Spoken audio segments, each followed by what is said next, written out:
introduce you, Jan, if that's okay. Yeah. So, hey everyone, thank you so much for coming today. My name is Yolanda. I'm the project attorney here with OJD, and we are excited to have Jan Tate and Barb Fetters a little bit later to talk to you about representing LGBTQ plus youth. This is a part of our virtual training series, as you all may be aware of, and our main goal is to provide you some great trainings to helping your practice. So without further ado, I'm going to introduce Jan Tate. Jan Tate is a licensed clinical social worker, sexuality educator, and forensic evaluator working on sexuality and gender issues. She earned a master's in social work with a focus on clinical practice alongside with a master in education in human sexuality from Widener University. Her background is rooted around sexuality and gender issues and the clinical treatment and assessment of these topics. She has provided services in outpatient, inpatient, residential, and partial settings. She was trained by the Joseph J. Peters Institute to conduct forensic evaluations of domestic batterers, juvenile sexual offenders, and adult sexual offenders. Her clinical approach is psychodynamic, culturally sensitive, and connected through a social justice lens. She provides individual, couples, and group psychotherapy services for members of the LGBTQIA community. So we are very happy to have her here today. And without further ado, I will turn it over to her. Let me know if you have any issues sharing your screen or anything, Jan. Okay. All right. Hopefully I will be able to do this correctly. So I'll go ahead and share my screen. Let's see here.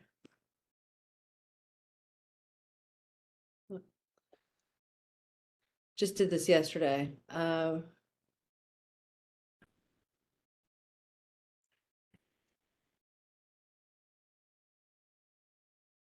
There we go. Okay. So I'm going to be going through some statistics and then just basic concepts related to gender and sexuality. Hopefully it won't be too basic. If at any point anyone has any questions, I don't know if I can see the chat. Could you let me know if there's a question asked? Yes, I sure can. Okay. So getting started. Yeah.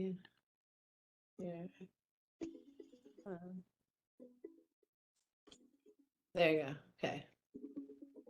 So here's some statistics about LGBTQIA youth and the criminal justice system.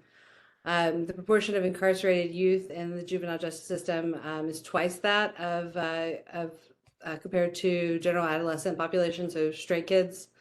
40% of incarcerated girls identify as LGB, so lesbian, gay, bisexual, and or report same-sex attraction. It's a large amount. 85 to 90% of incarcerated LGBTQ youth are from ethnic or racial minority backgrounds.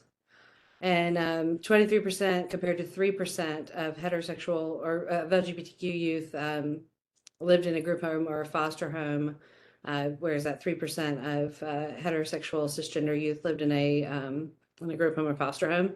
It's a huge difference. And 10.3% of LGBTQ youth report peer sexual assault compared to 1.5% of heterosexual cisgender youth. So there we have some pretty large discrepancies there. Continued challenges that kids who are adolescents who identify as LGBTQ IA plus, I'll go back and forth between LGBT, LGBTQ, LGBTQIA throughout this presentation. But they're more likely to be stopped by police, expelled from school, to be arrested for the same behaviors as heterosexual peers. Particularly Black trans feminine youth experienced anti-transgender victimization at school. School expulsion, denial of enrollment were 4 to 9 times more likely to be incarcerated than peers. And national data shows that LGBTQIA youth are 125% to 300% more likely to be stopped by police, arrested before the age of 18, and convicted, and with most notable inequalities occurring amongst LGB girls. So LGB standing for lesbian, gay, bisexual.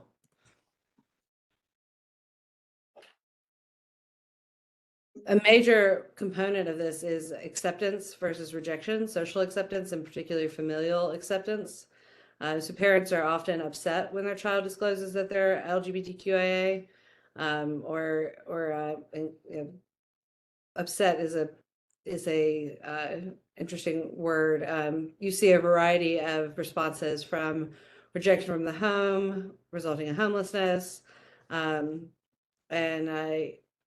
to physical abuse, to simple lack of support, lack of emotional support, lack of physical support, or advocating for the child at school, advocating for the child in the criminal justice system, not having that someone on your side when you were rejected by your family. And you see that so much more often with LGBTQIA youth than cisgender. Yes, so I saw chat links to specific, the sites are at the bottom of the PowerPoint. Is that what that question was? Yes, I think Terry asked if we could get links to the specific data reports used for the slides. Yeah, they're all, I can send the slides out, and it's all at the end of this presentation. Thank you. Yeah. Okay, so we're going to just go through and define what LGBTQIA stands for. So the L stands for lesbian, the G stands for gay, B stands for bisexual, T transgender, Q queer, I intersexed, and A asexual. It's interesting that this acronym is put together this way because it's speaking to both gender identity and sexual orientation, which we'll get to in a second, are two very, very different things. Related, but not, they don't have to be. So I've always thought that was interesting about the acronym. So lesbian refers to a woman who's emotionally, romantically, and or physically attracted to other women. People who are lesbians do not need to have any sexual experience. Attraction and self-identification determines orientation, not the gender or sexual orientation of one's partner. So we'll talk more about gender and sexual orientation in a second. Gay, just term used to describe people who are emotionally, romantically, and or physically attracted to people of the same gender. So lesbians often preferred for women. Gay often is typically more preferred by men. You will hear it used as an umbrella term, just historically, just saying gay people. So people that are not heterosexual.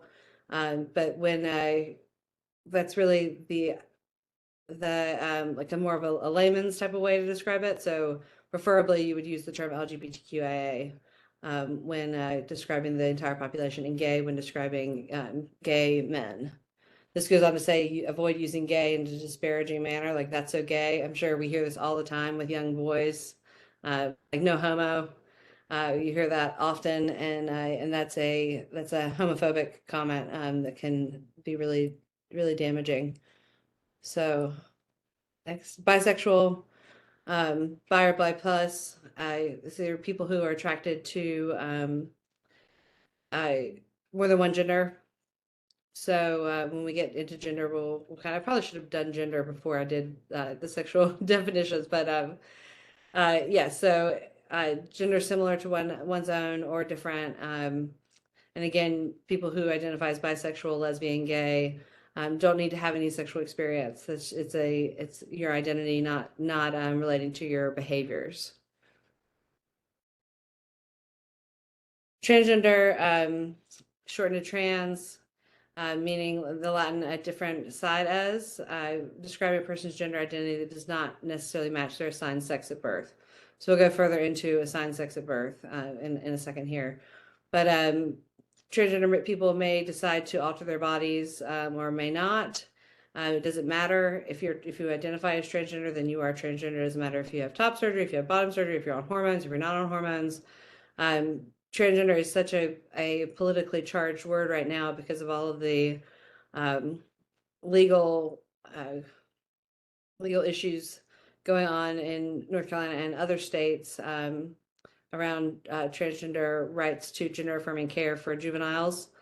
And that is directly correlated to lower mental health outcomes. So additional stressors on transgender kids So some terminology included in this is transsexual, genderqueer, gender variant, gender diverse, androgynous, and we'll go further into that in a second. Queer, blanket term. If you talk to anyone over the age of like, I don't know, probably 55 and you use the word queer, it's typically used as a slur. The word has been reclaimed by the population or by the community and is used to describe it's another term for the umbrella of LGBTQIA. So queer, kind of like encapsulating everything. It's a really interesting term because it has been taken back from being a slur to being a positive word. But being cautious when you're speaking to people in the generation above 55 plus, they might find that offensive. Intersex is the term that is used to refer to people who are biologically between male and female. So someone with ambiguous genitalia would be intersexed, and about approximately 1 in 2,400 infants are born intersexed, which is a higher number than most people would think. And until the mid 2000s, infants born intersexed, often their parents were not told. Surgeons would just operate. The baby is, we're not sure, the clitoris is enlarged, or so they would surgically correct those ambiguous genitalia, and then you may never know that you were intersex. So this is seen with androgen sensitivities through, like I was talking about, genitalia, ambiguous genitalia, or any primary, secondary sex characteristics. So now we're going to get into the core concepts. Kind of wished I had done this first. It would have made more sense, but these are the core concepts that we're talking about when we're talking about LGBTQIA youth. You're going to hear these are separate, completely separate things: biological sex, gender identity, gender expression, sexual orientation, romantic orientation. They're often linked together. So someone who is a man who presents as masculine must be straight. That's linking biological sex with gender identity with sexual orientation. Those three things are not necessarily linked, though. Someone can be a male who presents feminine and is bisexual. There's all different kinds of ways to arrange this. They are related, but not connected. So biological sex or assigned sex at birth is what is the preferable term, and you see here at the bottom, AFAB or AMAB. If you've ever heard those terms, AFAB means assigned female at birth. AMAB means assigned male at birth. So that's the label that you're given when you're born by a doctor, and the things that go into consideration with that are hormones, chromosomes, and your genitals. And that's what's put on birth certificates, male or female. When we get a little further into it, biological sex is not that cut and dry. A common misperception is that there's this binary of just male and female, XX or XY. We actually see a variety of different configurations of chromosomes. We have XX, XY, XYY, XXY. XXY is Klinefelter syndrome, which is an androgen insensitivity. A lot of folks with Klinefelter syndrome won't know that they have it until they go to have children, because they appear to be what we traditionally consider cisgender women, but they actually their chromosomes include that Y there, so they have gonads that have not descended. So they're not, it's something you often you have no idea until later on in life. So biological sex is more complicated than just male, female. It encapsulates quite a lot of different ways to present itself. And this is important because as you work with juveniles, if you have juveniles that within the LGBTQIA community, they're going to know this information. And you want to be able to reference it and say, if someone says AMAB, you know what they're talking about, AFAB, and you know what they're talking about. And that helps with that feeling accepted versus feeling rejected. So what is gender? Gender is a social construct, and it varies over time from culture to culture. There's the norms, behaviors, roles that are associated with being a man or a woman, a girl or a boy. It's performative. So I'm performing gender right now with my hair longer here in the United States, typically associated with a woman. Many of you, if you're a woman, you're probably sitting with your legs closer together and your body a little smaller than a man traditionally would be sitting.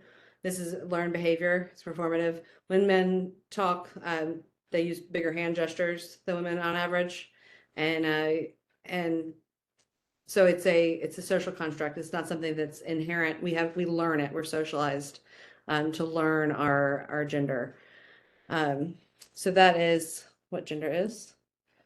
Then we get to gender identity. So this is really important. A person's gender identity is a deeply held core sense of self in relation to gender. And it does not always correspond with biological sex. So if you have your biological sex, we were talking about XX, female, that does not mean that you're a woman. That your gender identity can be a man and have an XX chromosome. So that would be someone who's transgender. Their gender identity does not match their biological sex. Is that making sense? Okay. This can get a little complicated. People become aware of their gender identity from as early as 18 months of life and into adulthood. There's a really fascinating study by John Money, Dr. John Money at John Hopkins that was looking at, is it nature or nurture when it comes to gender? And the conclusion of that study, Milton Diamond had a big fight with Dr. John Money, but the conclusion of the study was that it is both. It's nature and nurture. And in this study, there were twin boys born. One was during circumcision, had a botched circumcision, so they decided to raise the identical twin boy as a girl, and that went terribly. They tried to call her, I think Ruth. Is it Ruth? Can't remember, but she ended up at age 2.5 being like, I'm a boy. No, I'm a boy. I'm a boy.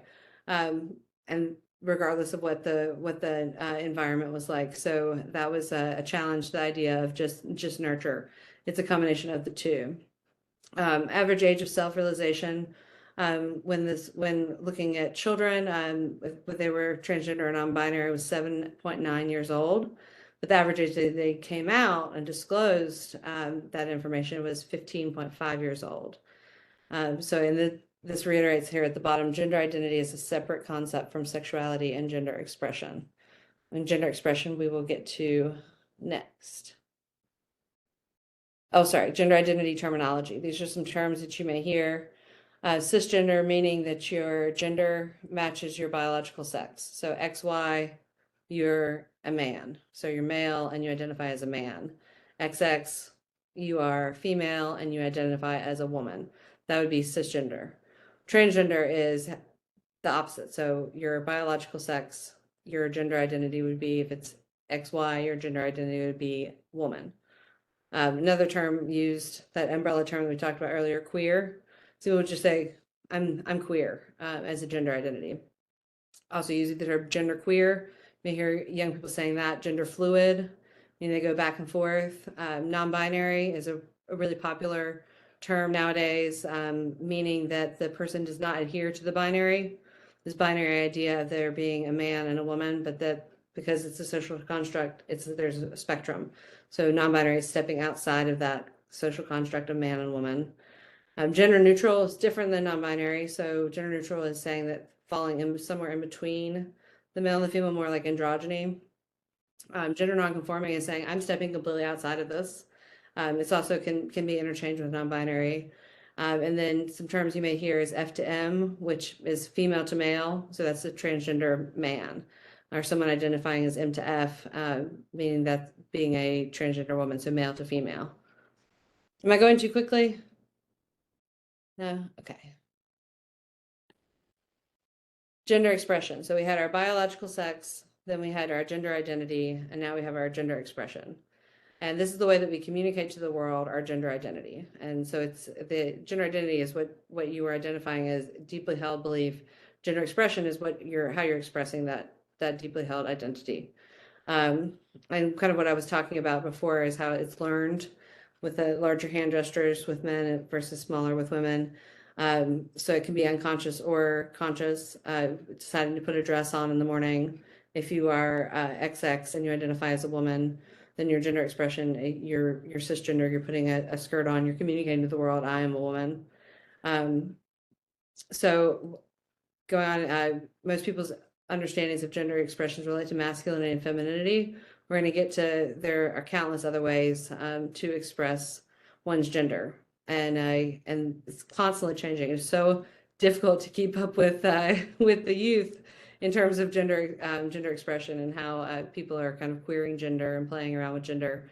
Um, so gender expression does not automatically imply one's gender identity. I think that's really important, that just because someone identifies as a man or a woman or non-binary, their gender expression can vary wildly. You can identify as a man and wear dresses all day long, and your gender expression is going to be more feminine, while your gender identity can be that you're a man.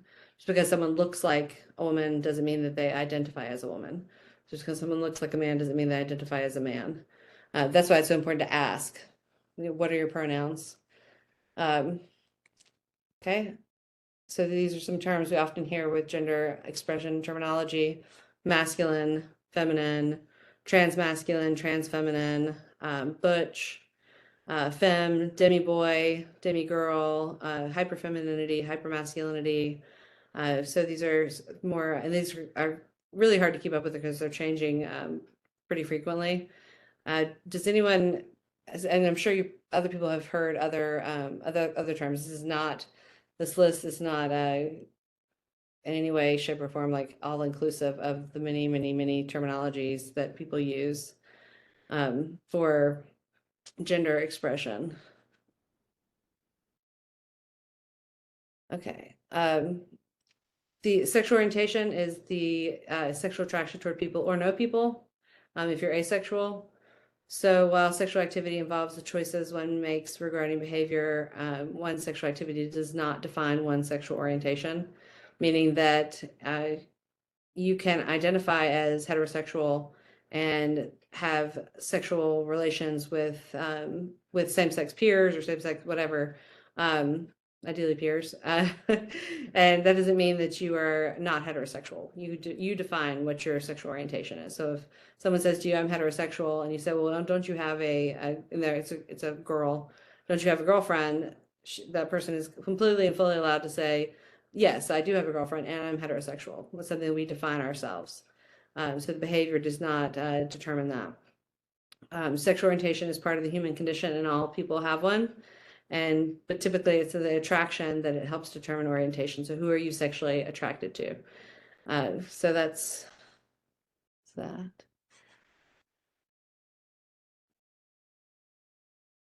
Sexual orientation terminology, the one we hear the most is heterosexual. That makes a big difference when you're looking at oppression in minorities, sexual minorities. Is we live in a very heteronormative world where when you think of couple, everyone automatically thinks of a man and a woman. When you see romance movies, you automatically see men and women falling in love. So that term heteronormative is what's problematic for LGBTQA youth because they don't fit into society. They don't fit into the songs on the radio. They don't fit into the movies. They don't fit into the ads on the cereal box. They don't fit into novels at school. There's no representation. So when you, as humans, our core need is to belong.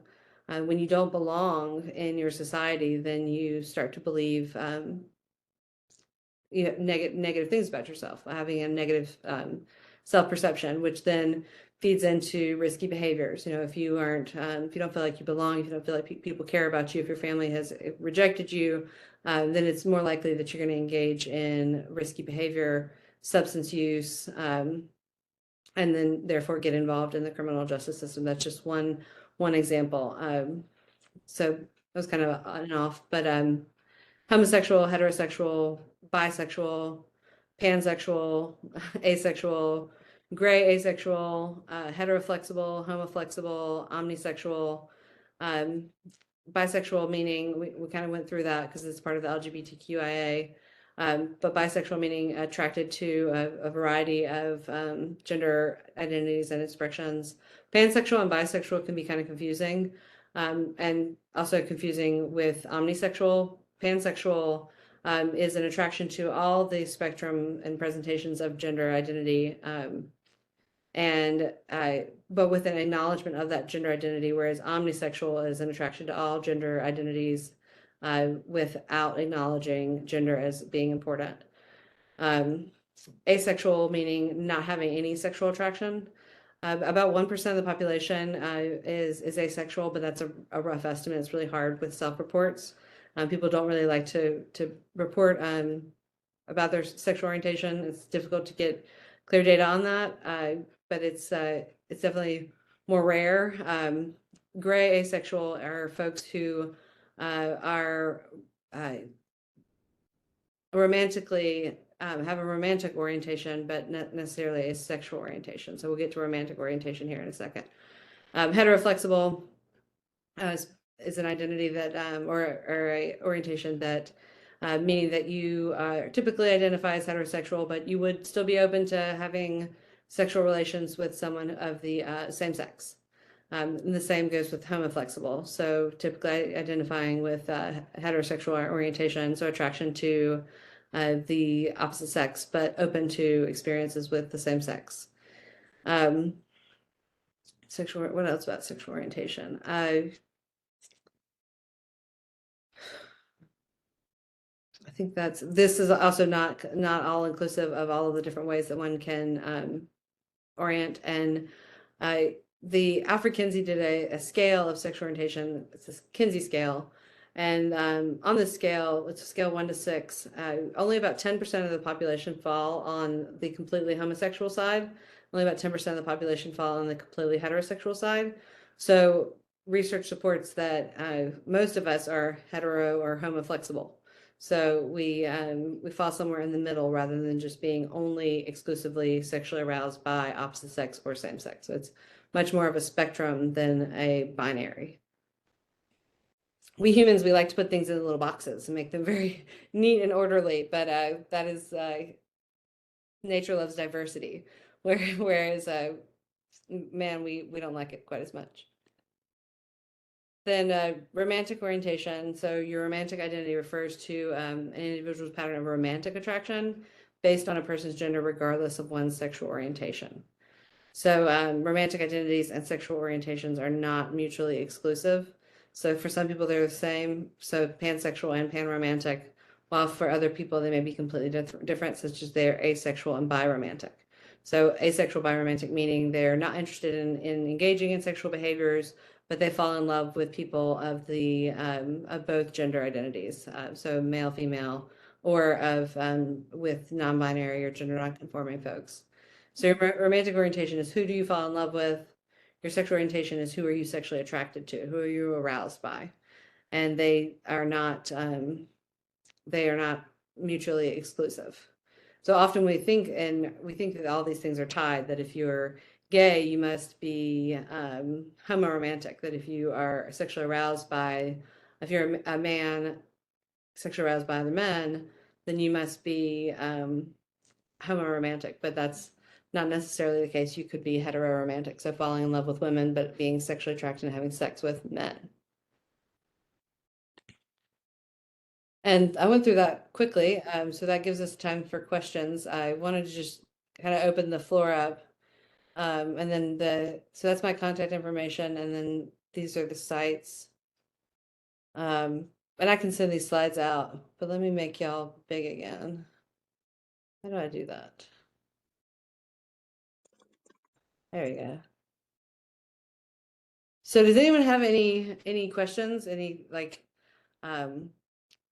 difficulties you've encountered working with LGBTQA youth? Any questions about what I just talked about?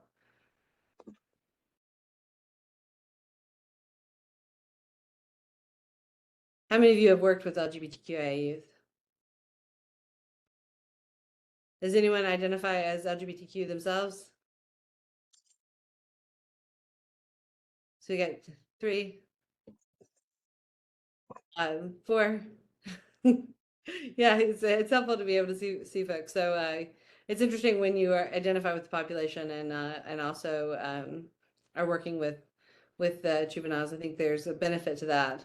And so I'm glad that we have a mix of folks here too. Um, so you have worked with LGBTQIA folks before. What are some challenges that you've encountered, or have you been aware of challenges? I've actually got a question that I'd love to get your insight on. When we are working with youth that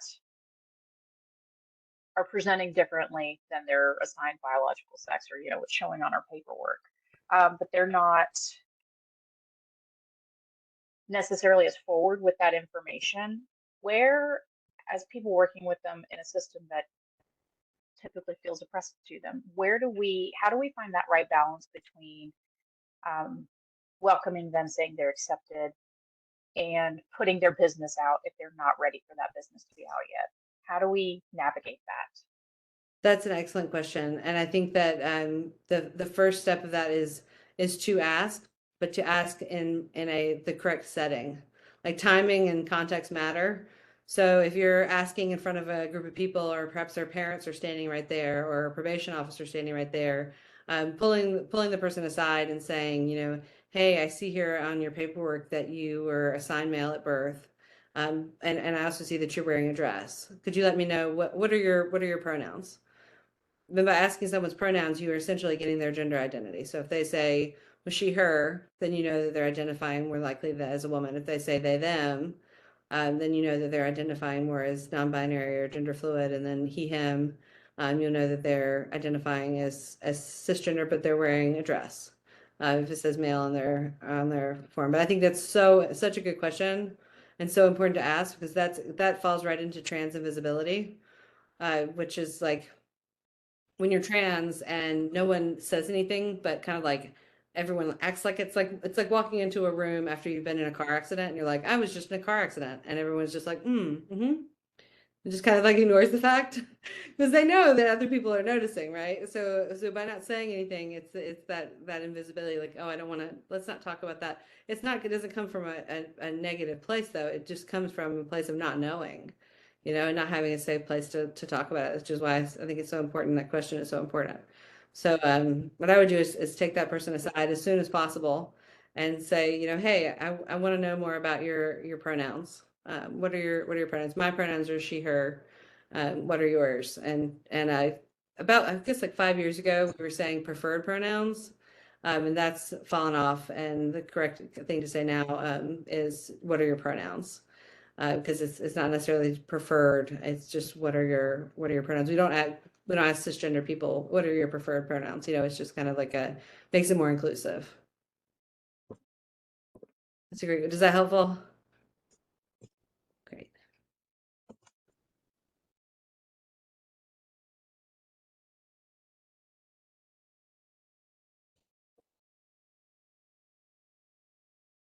They're a quiet bunch. This is the third talk that I've done in 2 days, and so I'm getting like I sped through that real fast. And you also don't have to ask me questions. I think that this is also a great place to just to have like a common theme to talk to one another about. Yeah, I appreciate it, Jan. I think it's helpful just to have some foundation when we talk to our clients and their families and in the court. But I'm probably going to tap in Barb at this point and see if she has any things that she wants to add. But before I do that, I do want to introduce her. So Barb Fetters is an associate professor of law. She works at the UNC School of Law and is the director of clinical programs there and supervisor of the Youth Justice Clinic. Her students represent young people in delinquency proceedings, in school suspension appeals, and in parole proceedings. In 2018, she received the UNC School of Law Robert G. Byrd Award for Excellence in Creativity and Teaching, and she is a 2019 National Juvenile Defender Training Immersion Program participant, and she completed that and graduated from that. She attended the New York School of Law. She has served and taught at the Harvard Law School Criminal Justice Institute, at Boston College Law School, and she's also a graduate of the National Criminal Defense College of Trial Practice Institute. Barb is a longtime North Carolina supporter of juvenile justice, and I'm excited to pass it on to her. Thank you so much for that very nice introduction. I think it's nice that we're a relatively smaller group, because I think what I have to say will work better as a conversation. And I think we could even, kind of tag team a little bit, Jan, because you touched on some of what I was going to say, and I'm imagining the same is going to be true going in the other direction. So I guess before I started, I did have a couple of kind of in response to the question about putting links. So just, there's a lot written, but what I just put in here, oops, I just sent it to Berja, sorry. I'm gonna send it to everybody. This is a nice little kind of explainer about how LGBTQ young people are unfairly criminalized.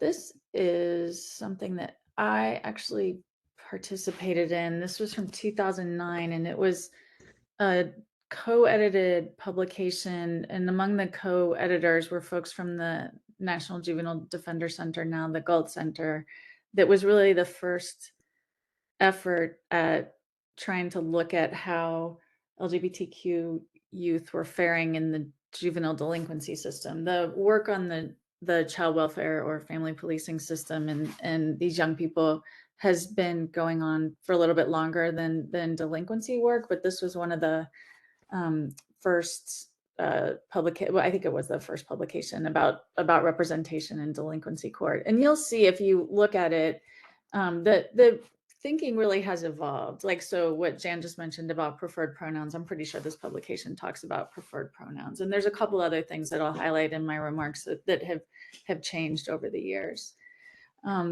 This other one I want to share with you, this is an organization called the Family Acceptance Project, and they are not local by any means, but they are dedicated to the idea that's pretty, I think, intuitive to a lot of us who do this work, that accepting families really are key to the well-being of a young person, and certainly the prevention of reoffending, keeping kids at home, and that particularly accepting sexual orientation and gender identity is just really critical in a young person's healthy development.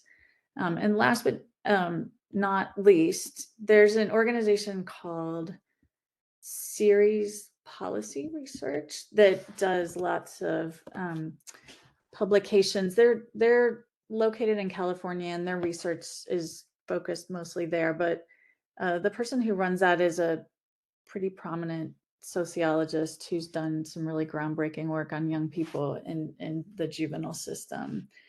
So there's just a few resources. So I guess I wanted to start by saying, so what's our job when we're representing young people in the system?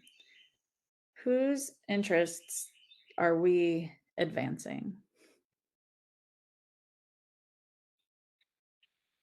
I know it's like one of these questions, it's like too easy. Yes, thank you, Heather. Right.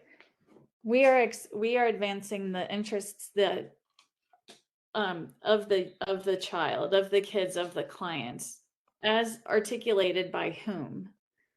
The interest, and just to drill down here, as articulated by their parents, as understood by us, right? As articulated by the client. And that is true here as well. And so in order to effectively represent an LGBTQ young person, you have to be comfortable and conversant in some of the terminology and concepts that you just heard. In the same way that, just as a matter of kind of cultural competency or cultural humility, we need to understand something about the cultures of all of our clients across different identity factors.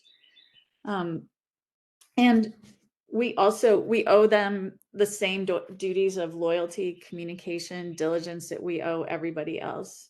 In order to really do that job well, again, you have to understand or at least know where to go if you don't understand. And I think there's no reason to, I mean, I learned something from this presentation and I have given these presentations. And so I think it's really important not to feel shy about asking questions and talking to your colleagues and trying to figure out collectively like how we do a good job here. Because not everybody always agrees, and like I said earlier, the knowledge base is kind of always evolving. But I think certainly in 2009 when we wrote that report, there was definitely a sentiment that kids are too young to be gay. Like there's just a phase. They don't, they may feel a certain way, but they'll grow out of it. And even if they are, it's better just to not go there because you might say something wrong. And I think we collectively together, again, I think have moved past that to say it is maybe, I guess, this sort of trans invisibility concept. Like if you aren't talking about it, if you're sort of avoiding what is really probably a salient factor in your client's life and maybe even the case, it's sending a message, however unintentional, to them about your own feelings and level of comfort. So you need to be conversant and to know kind of where to go for more information. And so I wanted to start with the question about, I guess, touching on Burge's question about how to, well, can you just restate it? How do you ask the question without causing more harm? Basically, Yeah. how do you get that information? So we have redone our intake forms. And so to have a question that is about gender. So just as we have race and ethnicity, we now have gender. I mean, it used to just be sex, and now there's gender. And I think that initially the way I was taught and what I was most comfortable with was just sort of acting as if anybody could be LGBTQ. And I think that's definitely better than being overtly homophobic. But I think we're not going to do the best job for our client and do our job particularly of expressing their stated interests unless we can communicate with them as they want to be communicated with. So to reiterate what Jan said, don't do it in court, in the hallway by the elevators. But I think that it is fine to say, what is your name? What is your race? How do you what are your pronouns, or what is your gender? Is the name that you just told me the name that you had when you were a baby? If not, like, who all calls you the name that you just told me? Is that something that you're called with just your friends, also at home? Is everybody good with these pronouns and this name? What would you like me to call you consistently? Is it okay for me to share what you're telling me to call you and your pronouns with your parent or guardian? I think that's a really important question to ask. And people may have heard about the so-called Parents' Bill of Rights that was passed in the General Assembly, which has a lot of provisions, but one of which is that anytime a teacher is told by a student a name or pronoun different from what's on their paperwork, they are required to call home. Unless a reasonably prudent person would think that there's going to be, I forget exactly the specific language, but that harm will occur. So the fear there is what? I mean, I think it's obvious, but what do we want to avoid doing? And what really should a good teacher should also avoid doing?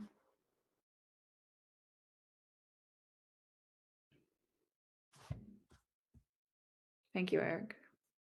We don't want to out our client to their family, because one of the primary ways that LGBTQ young people uniquely become system involved is through, and I think you touched on this, right? The parental rejection or worse, right? And so they need to be able to be in control of the timing of any disclosure in the narrative. And you need to not share information that may have just been given to you with the parent without their express consent. And then I think you need to have a separate conversation, and maybe this is where you're going, Berja, but I depending on your county, the use of the child's pronouns as given to you could bring some blowback from court counselors, prosecutors, judges. So how might you have that conversation with your client? Like, let's say you are in, I don't know, what's a super red county? I think we should pick on Terry. Okay. We'll just say Terry's territory. Terry. Okay. All right. She put it out there, Iredell. All right. We're So talking about real life here. Yeah. So I guess I would really love to know. Yeah. Will you send her there, Eric? Terry, have you dealt with this, and like, how did you strategize about it, and how do you weigh the different concerns? Because it's real. So I'm dealing with a couple of those cases right now. One of them was actually just dismissed yesterday. We were able to get it sent to mediation, but the parent in that case was supportive of the child. And it was an incident that was pretty severe bullying at school. This kid got charged with simple assault and some other things, and then we got a video, and the video is very clearly the opposite of what it should have been based on the charges. So that one was pretty easy. I was able to show it to the DA, and they took one look and went, yeah, okay, this is not what they told us. The other one is still a work in progress.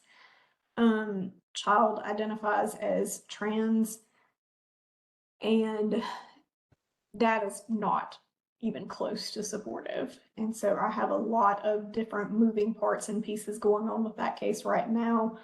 I have a court counselor who is supportive. There is an intake court counselor who probably shouldn't have approved the case for court, who is openly hostile. And the district attorney is for the most part supportive on this case. So we've got a couple of experts involved in it doing some evaluations.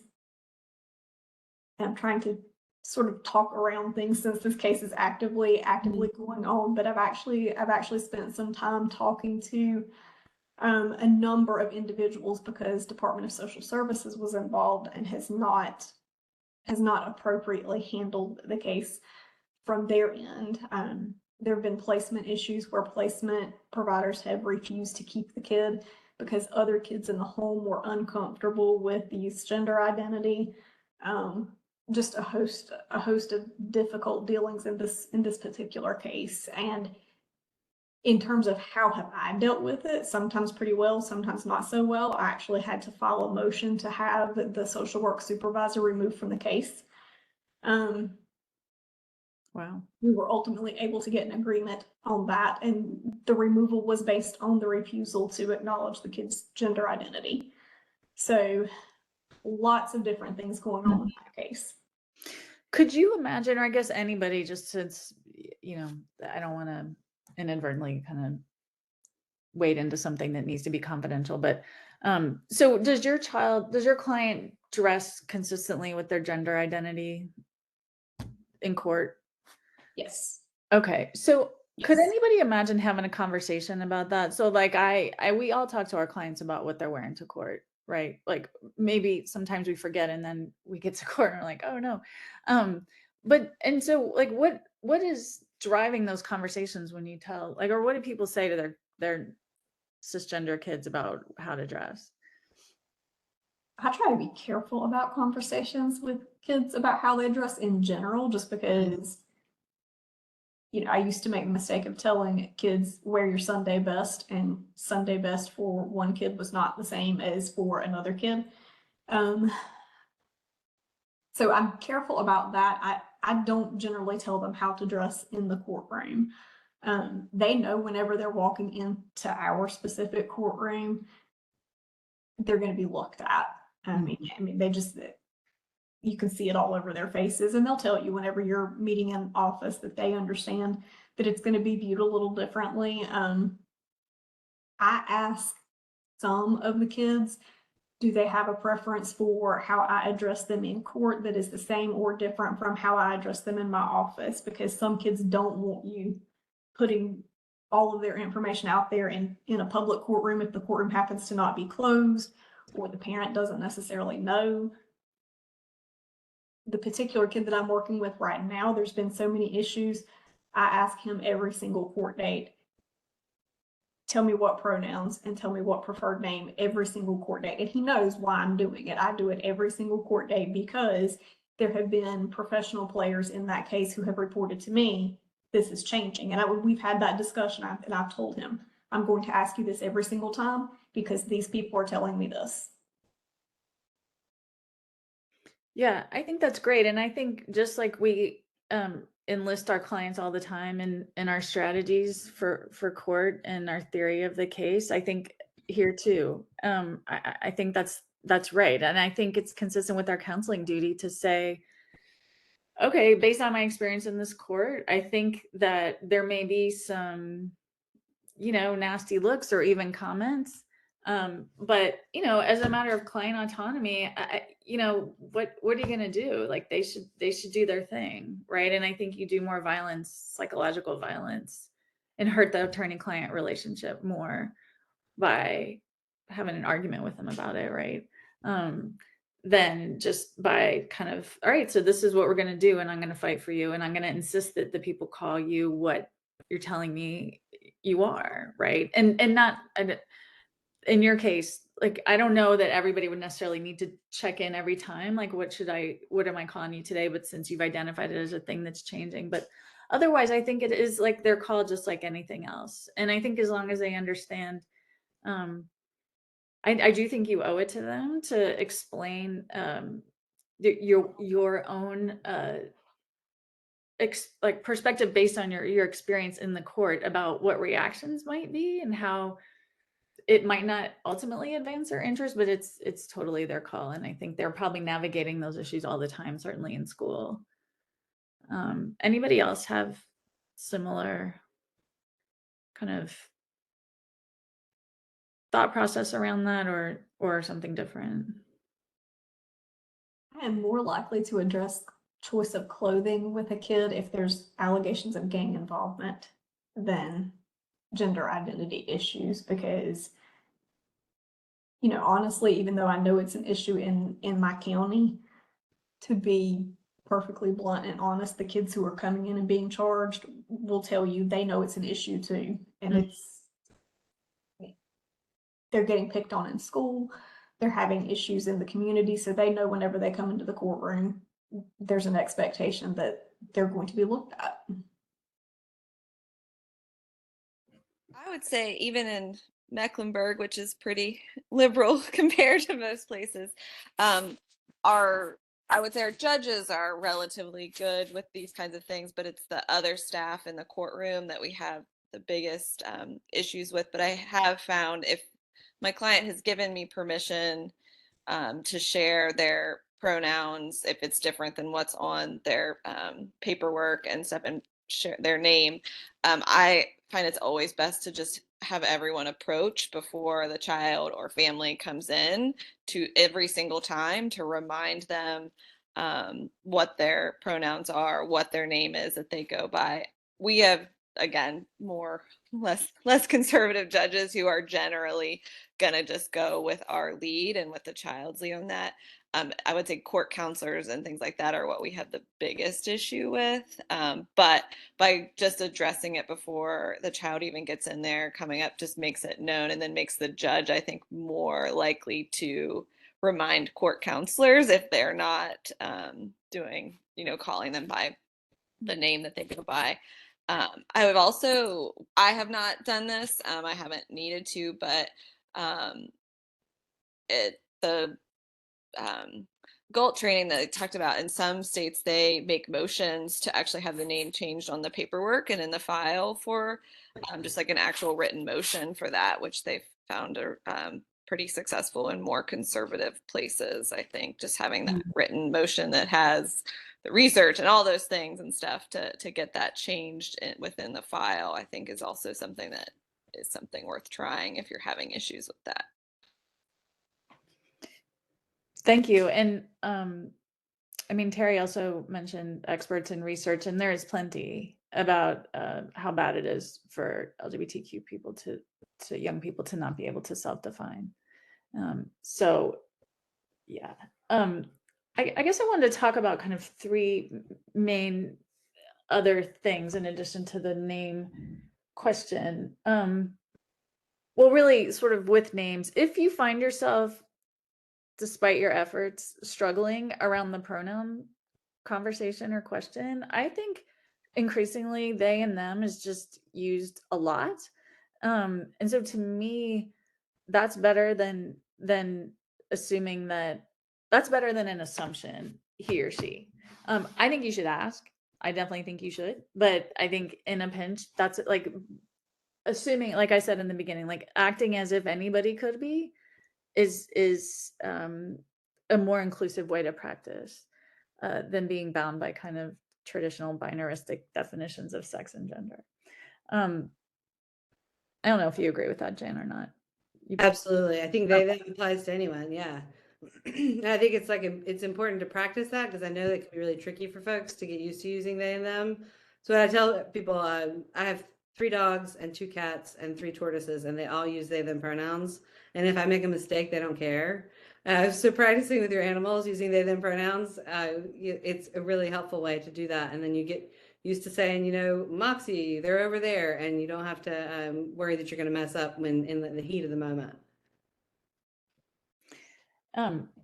So I want to pick up a little bit on Terry's case. And I mean, a lot of what we do when we're trying to get a prosecutor to dismiss something, or when we're having a trial, or negotiate a favorable plea, is context, right? Is like explaining, contextualizing the alleged offense. And we know that kids, almost no kids, are truly in control of themselves. They're like a massive hormones and complete brain development. And that there's always more to what happened than the actual, just the incident. There's a lot of stuff that's underlying it. And I think it's important to kind of be aware of some big ones for LGBTQ kids. So we've touched already on the parental rejection thing, bullying, like in your case. LGBTQ people are subject to really heightened police scrutiny, particularly, I mean, the more urban the area, the more likely it is that they're going to come to the attention of police, and particularly trans folks, kids of color, they're just really harassed a lot, like by civilians, but also by the police. And so think about that. Be really, vigilant about thinking about, profiling and stops that are bad and that are really just because the child is trans or queer. Similarly, young people, it's really, really good if you can to keep LGBTQ kids out of detention. They're super at risk in there. I mean, partly it's because, I mean, I haven't dealt with this recently, but for a long time, I think detention facilities would just put queer kids in like medical, like on the medical unit, or otherwise in some kind of isolated setting, because they're like, well, we don't really know what to do with them, and we want to make sure they're safe. And the standard now is that certainly trans girls should be with girls, right, and not isolated. And so, but in general, they're much more likely than other kids to be sexually assaulted. And so knowing that and being able to argue that at secure custody hearings and other disposition hearings is really important. At the same time, there's some research to suggest that judges are more likely to detain, left to their own devices without your amazing advocacy. They're more likely to lock up LGBTQ kids based on certain stereotypes about being predatory, and so not safe in the community. Or maybe we're going to protect them from others, like a sort of overly paternalistic attitude. Or what's the other really bad stereotype about LGBTQ kids that might lead somebody to be overly harsh at disposition or on leading on the way to disposition? The Republicans are really trafficking in this stereotype right now. Gay people are what?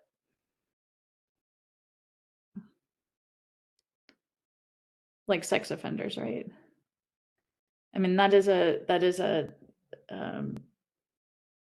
there's too much conflation of that even still. So wanted to talk about that, about detention advocacy.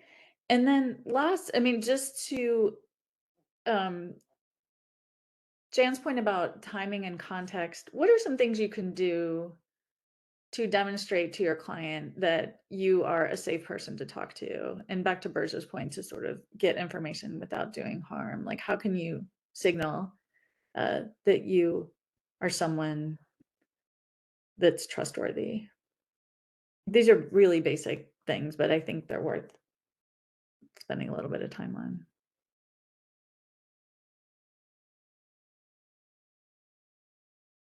You probably think- start by keeping your word. If somebody says don't say something, like don't say it. For sure. I mean, that's true always, right? But I think especially with these folks, right, you really have to be paying attention to what they have told you about what to disclose and to whom. Yeah, Yolanda, were you going to say something? I know, I think that might have been Brienne. Okay. I think, you know, being open and having these conversations and starting the conversation with them, but also letting them lead it, and letting them share as much as they want to share without pushing them in any way as to what they need to share. You know, don't make it like, I need to know this information. This is very important. You know, let it be an open space to let them know they can share what they're comfortable sharing with, not what you think they need to share with you. Yeah, I think that's great. Other thoughts? What about the things that you hang in your office? I mean, it's I think LGBTQ adults and young people are very good at figuring out what are safe spaces. Like, you know, if there's a rainbow flag around, or just, you know, an ally sticker, like there's plenty of things that you can have to show that you're a person who is safe to speak to, that are not just your word, but actually, you know, the environment that you're creating. So I would strongly encourage that. Yeah. Barb, can I just Yes, sir. mention one thing? And I know this is practically sometimes this becomes challenging, but I guess I've noticed more and more, for whatever reason, maybe it's a post-pandemic thing, that there's still a lack of effort in meeting with your client separately outside of the court process. And I've also been hearing, I guess, more and more that, well, it's okay to spend a minute with your client, you know, by themselves, and then you bring in the family. And I think this would be true for any of our clients, but just to reinforce um, that for LGBTQIA youth, it's particularly important. You were saying gaining confidence, just to show that, you know, you're their lawyer by physically spending the time with them separate from these other folks and giving them this opportunity to talk. Again, I know that it's challenging sometimes to get, and especially if there's some challenges between your client and their family about them actually thinking, I don't need to bring you to the lawyer's office Mm-hmm. because we're going to figure this out in court. That's where we're going to figure this out. but just making that extra effort to create the physical space where you can have those conversations, I feel like is pretty important. Yes, I totally agree. I think that is true for all of our clients, and I would say especially for these folks. Because in addition to how sensitive it can be, I think just being willing and interested in spending time with them alone also shows them that you're not afraid, like that you're not afraid and you're not biased yourself, right? Like you don't have some of the same stereotypes that you think some of these other people might have. And yeah, I think that's critical. I mean, this may be too basic for this advanced group, but I still feel like my formula from a long time ago works, which is like have everyone together for a little bit, and then like this is going to be the process, and then okay, and now it's time for me to talk to your client or your child alone, and you don't ask it as a question, you just say this is now the time, right? Anybody else have ways that they get rid of parents that are better than that?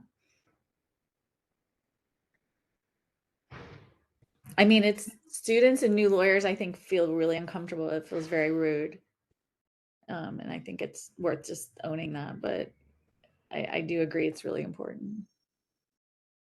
I can tell you when we travel and we look at different courthouses, courtrooms across the state, you were talking earlier about um, social, cultural, political, challenges and inhibitors. Sometimes it is just the physicality. Um, and not to, we always get on Terry's case, but like in Terry's courthouse, like the courtroom is very small in Statesville, and there's not really a whole lot of space to go and move around.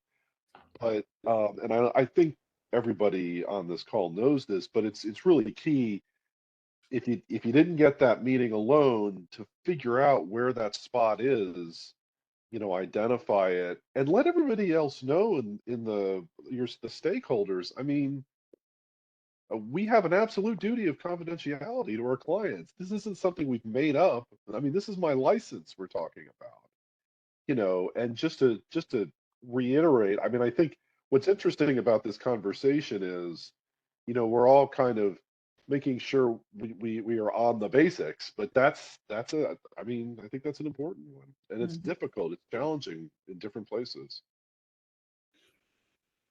Heather just put in the chat that their new courthouse has conference rooms outside of all of the courtrooms for meeting space. But Iredell County, for example, when you were speaking about them, there's still talks underway about the potential for a new courthouse, but that has been the case for about 15 years now. We don't have meeting rooms. We have a law library and we have a lawyer's lounge, but they are behind the courtrooms and we're not allowed to take clients in there. So if you don't meet with your client in your office ahead of time, you're looking at finding a place outside the courtroom or literally outside of the courthouse. Sometimes it's not unusual to see attorneys taking their clients outside and around the corner of the courthouse and trying to have a conversation with them there because there's really no other place to do that. Alexander County has space concerns like that as well. People meet with their clients literally in a broom closet if they haven't been able to meet with them ahead of time. So it is important to try to get them into your office ahead of time. I think one subtle way, if I'm kind of catching this right, is to convey that at minimum you're a safe person to talk to, is if you have someone who's clearly not cisgender, like a boy wearing a dress, to simply say something quietly or not quietly, something like, "I really like your skirt." Comment on the clothing and say, like, "I really like that." I think and then that way communicating to the person that you're accepting. It could be a quick pass by, "Hey, I really like your skirt." And then they know that you're safe. Yeah, that's great. Heather just put in the chat she wears a pronoun pin, so now I need to know where I get a pronoun pin. Is that an Amazon thing? Etsy. Etsy? Sweet.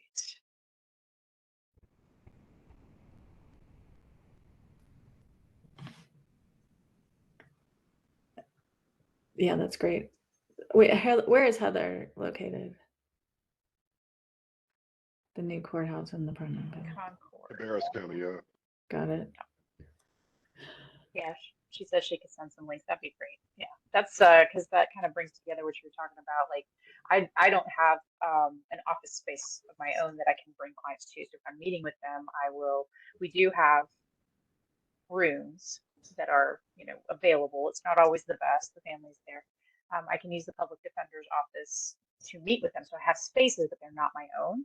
So things like pins or something, I think would be a really good option for me.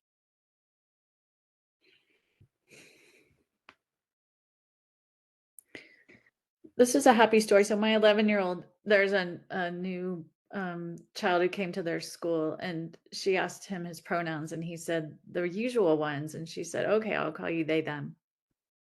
Like, I didn't even tell her to do that. I think the norms around this, I mean, not everywhere, but they're just getting better. I think it's young people can show us the way if we let them on this issue.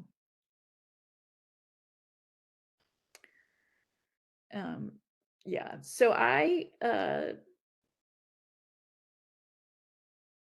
would love to hear if anybody has any closing reflections or thoughts or questions. Or Jan, I don't know if anything else is I'm talking. just delighted that this conversation is happening. I'm delighted and think that it's it's so important. I just I'm glad that y'all are doing this work.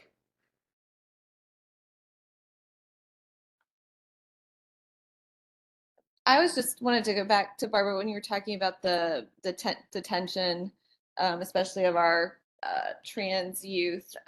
With the, I would say our judges fall more into the keep them detained because of paternalistic. They do the same thing with our girls, especially if they've been AWOL, or if their offenses are related at all to survival sex or sex work, things like that, because we know that trans youth experience, homelessness, so much more than our other youth.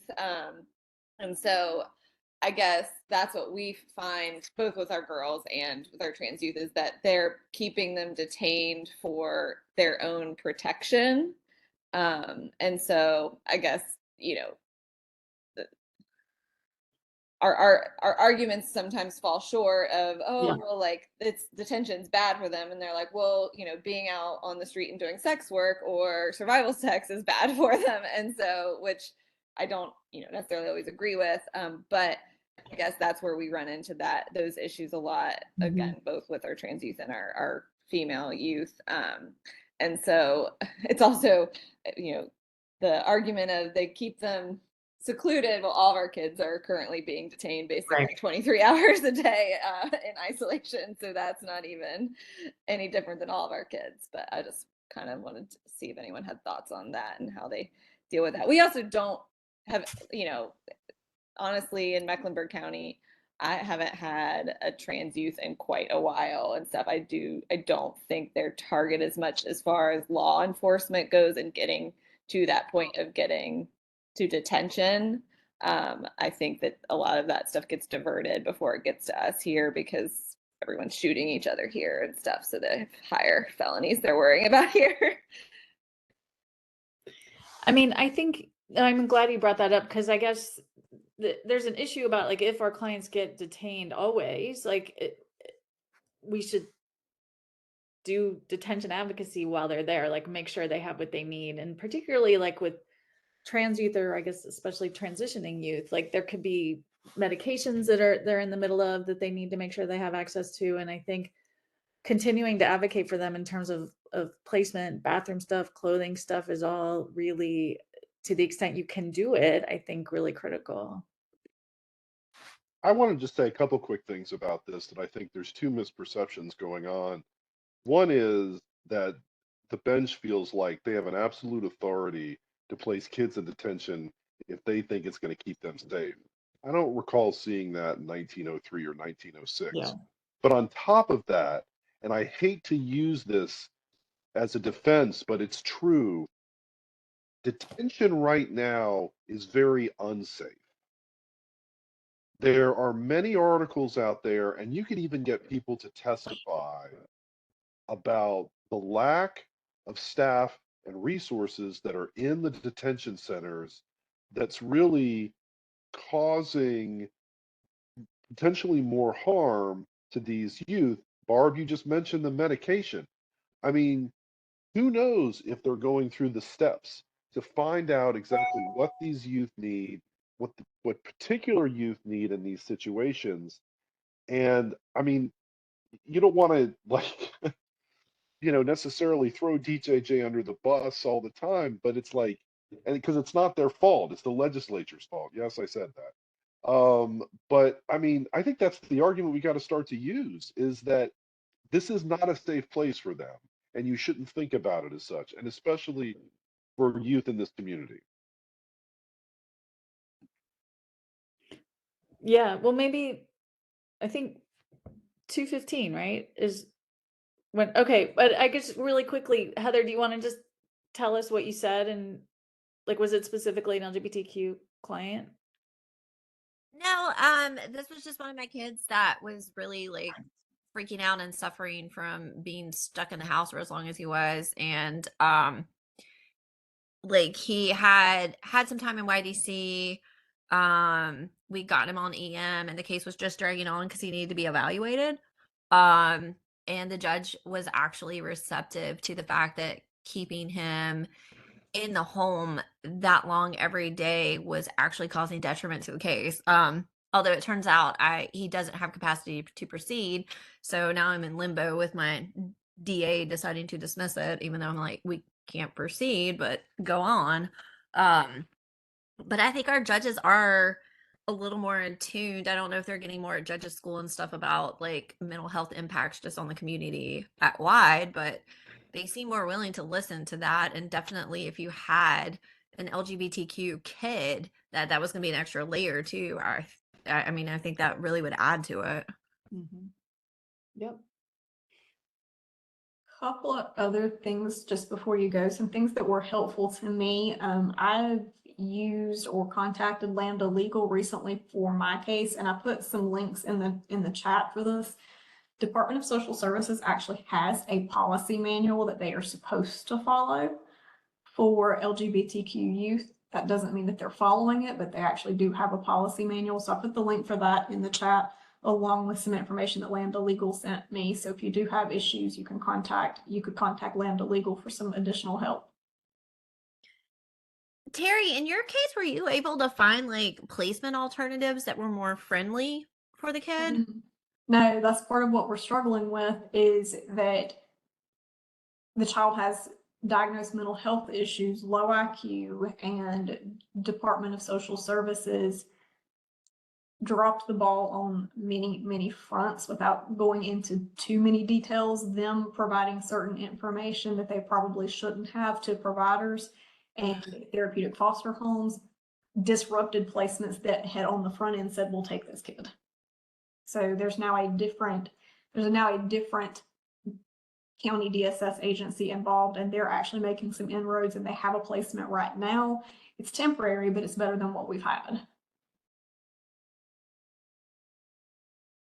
Well, we have gone past the 2:15 mark a little bit, and I am just so thankful to Barb and Jan for taking the time to speak with us today. I feel like I know I have at least learned a lot that will help me. I will send out Jan's slides, and we are able to collect the links that Barb shared and Terry shared, and I will send that in the follow-up email to everyone so that you have those. I've also placed an evaluation link in the chat. If you can take that evaluation, it's pretty quick. It just helps us as we develop our trainings going forward. But again, please help me in thanking Jan and Barb. Again, I think it was very useful information that we can all take into our practices. Thank you all. Thanks for organizing it. Yeah. Thanks for having me. This was great. I hope you all have a great rest of your Friday. You too. Bye. Bye.